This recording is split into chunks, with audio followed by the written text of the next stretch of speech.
There are 10 things to remember if you want a perfectly frosted cake, and it starts from baking your cake, down to making your ganache or buttercream, and frosting it just by following these steps. Number 1. Grease your pan. It is very important that your cake is perfectly baked, and greasing the pan plays an important role to produce one. There are 3 ways in greasing the pan: by using butter or using oil with flour, and by using a non-stick cooking spray. Using baking sheets or parchment paper also helps. Take note that greasing the pan depends on the recipe. Not all cake recipes need a greased pan. Number 2. Use high-quality ingredients. Using low-quality ingredients will never give you a good baked product, especially on cakes. Always take note of the expiration dates of the ingredients and replace them if needed. For the eggs, milk, and other wet ingredients, make sure that all of these are fresh. Most wet ingredients should be at room temperature, but check the recipe first if it requires a cold one. Number 3. Follow the recipe and the baking time. If you ask me, I would always focus on the technique of how a recipe is being done. Recipes are just the guide on what you need in terms of ingredients, but if you can follow the technique on how to bake or cook the recipe properly, then you will definitely have a good baked product. Another important thing aside from the technique is the baking time. Do not overbake or underbake your product, as this will definitely make a big problem with the cake that you are going to frost. Number 4. Make the perfect ganache or icing. Here's a short clip on how I make my ganache. Start with 300 grams of chocolate, sliced or cut thinly. Place it in a microwavable container. Add 100 grams of all-purpose cream or heavy cream. Microwave the mixed ingredients for 30 seconds by doing it in 2 15-second intervals. If the mixture still needs some more melting, add another 15 seconds and mix thoroughly.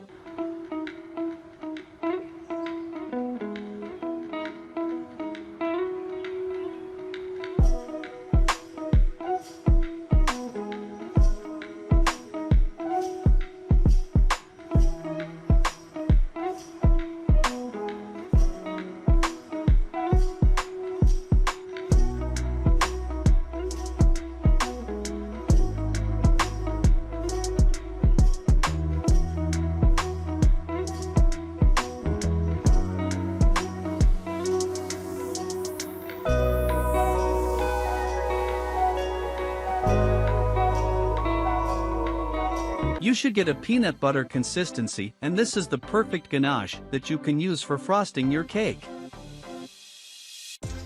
If you want to produce a good ganache or buttercream, just click the link in the description below and follow my recipe.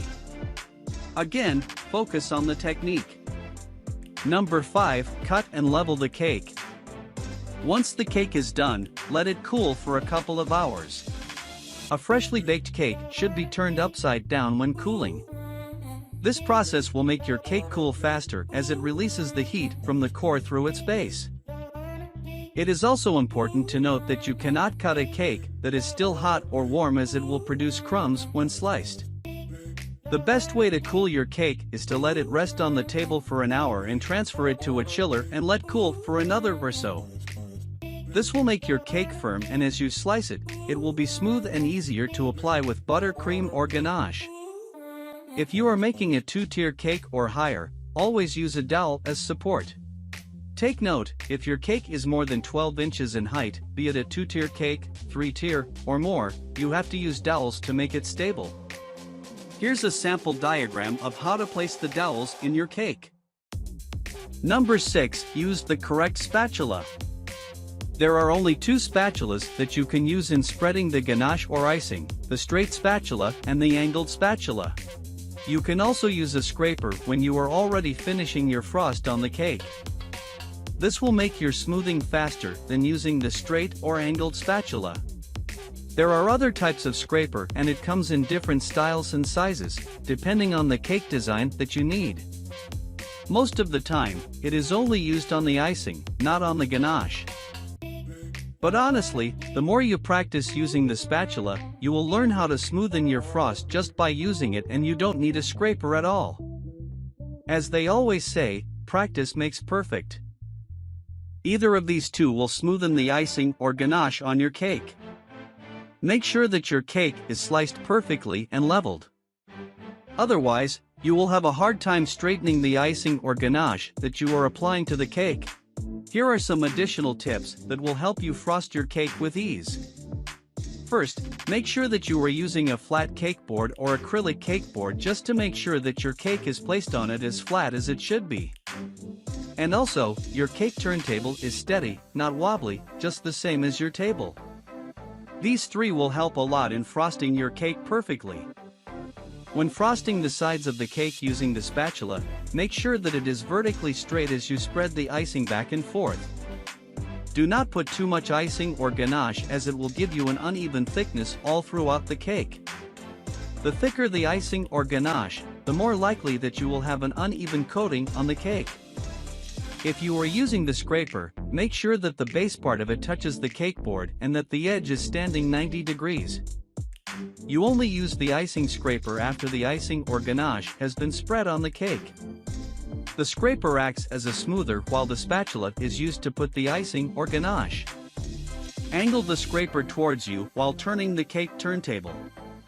Do not scrape the icing but use a gentle scrape to smoothen it.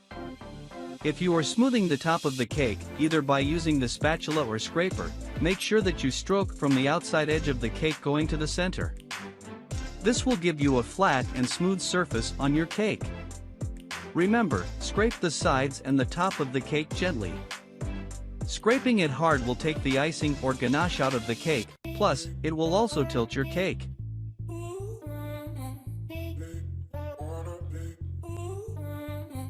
Number 7. Crumb coating. The very first coating that you apply on the cake is called crumb coating.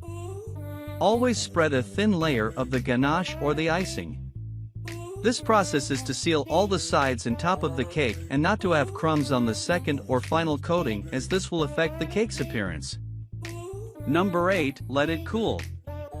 Once the crumb coating is done, it is important to let the cake rest inside the chiller.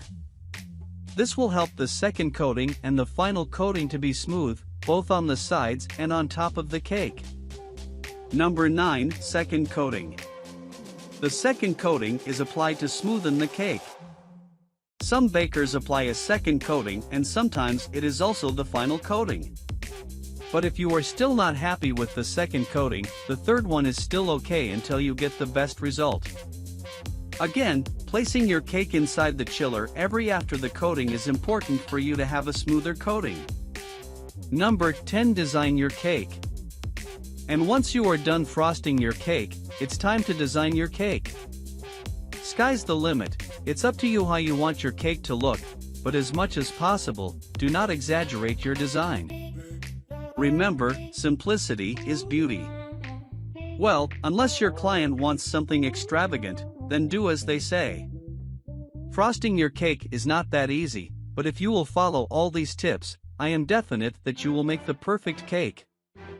Remember, if your client is happy with the cake you made, you will always be happier and feel great as a baker. Keep this in mind. The art of baking is a balancing act between ingredients, time, temperature, and technique.